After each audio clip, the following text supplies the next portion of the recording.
নমস্কার বন্ধুরা, আজকে পিঙ্কি রান্নাঘর নিয়ে চলে এসেছে টিফিনের তারে বাঁধাকপির প্যাটিস। আপনারা দেখুন কি কি রেসিপিতে লাগবে। এখানে আমি আলু কুচনো আর বাঁধাকপি, এখানে পেঁয়াজ, ক্যাপসিকাম আর রসুন কুচনো, সস আর চাট মশলা, আর এখানে একটা ডিম নিয়েছি। আর এখানে এইভাবে আমি রুটিগুলো বেলে নিয়েছি। বন্ধুরা, আজকে পিঙ্কি রান্নাঘর নিয়ে চলে এসেছে টিফিনের তারে বাঁধাকপির প্যাটিস।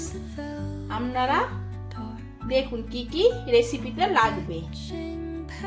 এখানে আমি আলু কুচনো আর বাঁধাকপি, এখানে পেঁয়াজ, ক্যাপসিকাম আর রসুন কুচনো, সস আর চাট মশলা, আর এখানে একটা ডিম নিয়েছি। আর এখানে এইভাবে আমি রুটিগুলো বেলে নিয়েছি। গ্যাসটা আমি জ্বেলে নিয়েছি, নিয়ে কড়াটা বসিয়ে দিয়েছি। কড়াটা গরম হলে তেল দেবো। এবার আমার কড়া গরম হয়ে গেছে, এবার আমি এর মধ্যে তেল দিয়ে দিচ্ছি। এবার তেল গরম হয়ে গেছে, এবার আলু আর বাঁধাকপিটা আমি এই তেলের মধ্যে দিয়ে দিচ্ছি। দিয়ে ভালোভাবে বাঁধাকপি আলুটা ভেজে নেব।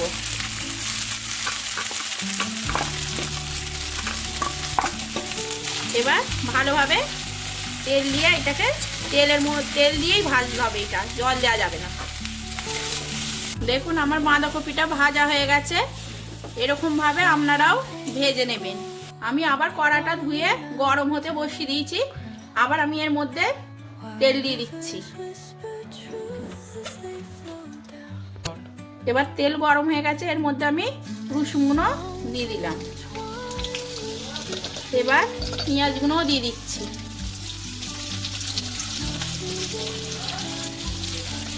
এবার ক্যাপসিকামগুলোও দিয়ে দিচ্ছি। দিয়ে এটা এবার ভালোভাবে লাল লাল করে ভেজে নেব। আপনারা তো মাংস প্যাটিস খেয়ে দেখেছেন, এরকম বাঁধাকপি প্যাটিস খেয়ে একদিন দেখবেন। এই সিজনে খুব সুন্দর খেতে লাগে।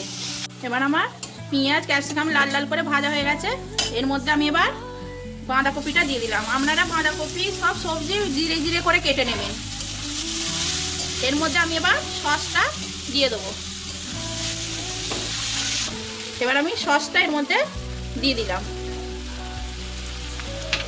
পরিমাণ মতো নুনও দিয়ে দিচ্ছি। এটা এবার ভালোভাবে নেড়ে চেড়ে ভেজে নিচ্ছি।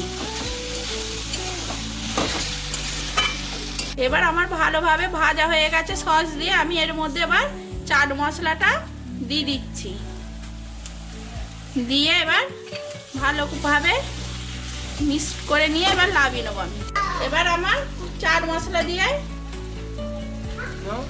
মশলা দেওয়া হয়ে গেছে। এবার দেখুন কি সুন্দর হয়েছে।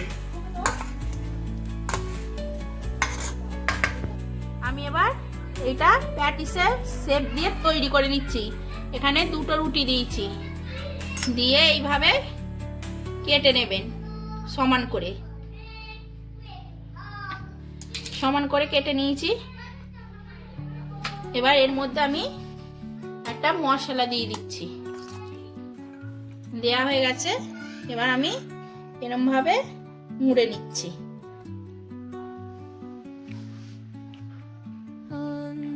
ধারটা এরকম ভাবে চেপে চেপে মুড়ে নেবেন। আর আপনারা যদি ডিজাইন করতে চান তাহলে কাটা চামচ দিয়ে এইভাবে আমার মতন ডিজাইন করে নেবেন।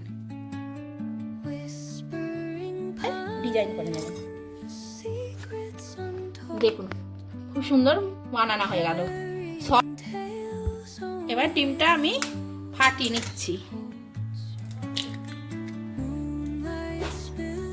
নিয়ে এবার ভালোভাবে গুলে নিচ্ছি।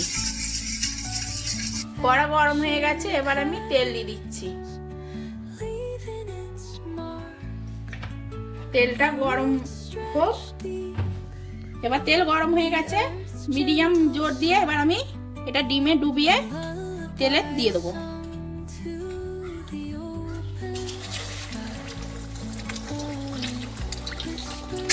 আপনারা যদি আটা না পছন্দ করেন ময়দারও এই জিনিসটা করে নিতে পারেন।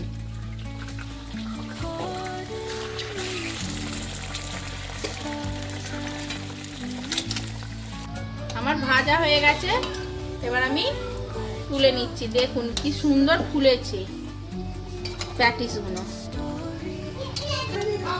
তুলে নিচ্ছি। দেখুন বন্ধুরা কি সুন্দর হয়েছে, হেভি ফুলেছে। আপনারা এই সিজনে এই বাঁধাকপি প্যাটিস করে একদিন খেয়ে দেখবেন সস দিয়ে, খুব মজার খেতে হয়। নমস্কার।